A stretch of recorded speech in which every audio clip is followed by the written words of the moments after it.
की आवाज से सभी लोग उठ जाते हैं। सुषमा जल्दी से दोनों बच्चों को बाहर लेकर चली जाती है। अब हम क्या करें, हमारा पूरा घर जल रहा है, सारा सामान भी तहस नहस हो गया है।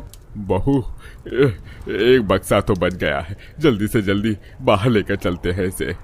जगन और अंजलि घर में रखे बड़े से बक्से को उठाते हैं और उसे लेकर बाहर आ जाते हैं। पूरा परिवार पास के कुएं से पानी लाकर घर पर लगी आग को बुझाने की काफी कोशिश करता है, लेकिन इसका कोई फायदा नहीं था। थोड़ी देर में सारा घर जलकर राख बन जाता है। माँ, हमारा घर कहाँ गया? हमारा घर जल गया, अब हम कहाँ रहेंगे माँ? ये भगवान, ये क्या हो गया? हमारा घर जलकर राख हो गया, अब हम लोग कहाँ रहेंगे? तुम लोग संभालो अपने आप को, इस तरह रोने का कोई फायदा नहीं है। चलो यहाँ से चलते हैं। सुषमा दोनों बच्चों को संभालती है, वहीं जगन और अंजलि उस बड़े से बक्से को लेकर आगे बढ़ते हैं।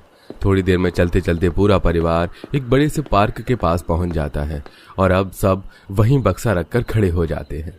बहुत ठंड लग रही है माँ, देखो ना, ओस भी गिर रही है।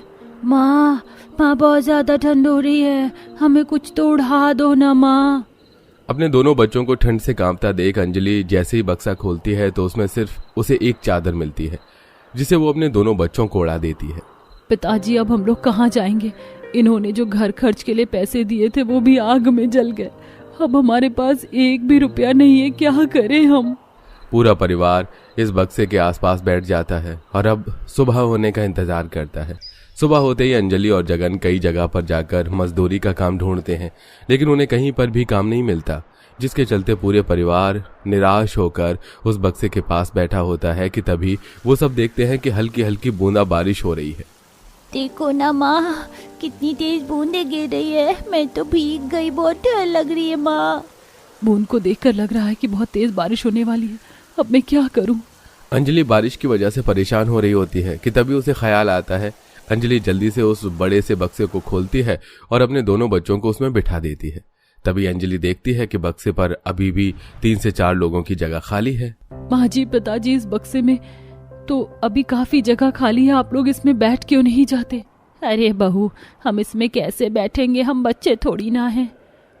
अगर आज इतनी ठंड में हम बारिश में भीग गए तो हमारी तबीयत काफी खराब हो सकती है, आप लोग कोशिश तो करिए। अंजलि के कहने पर सुषमा और जगन भी उस बक्से में बैठ जाते हैं। वहीं अंजलि भी उस बक्से में बैठकर उसका दरवाजा ऊपर से बंद कर देती है।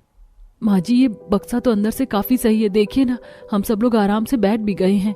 मैं तो कह रही हूँ कि अब से रात में हम सब लोग इस बक्से के अंदर यूं ही इस तरह बैठ जाएंगे, कम से कम ठंड से छुटकारा मिलेगा। माँ जी, सही कह रही हैं आप, अब से हम सब इस बक्से में रात गुजारा करें।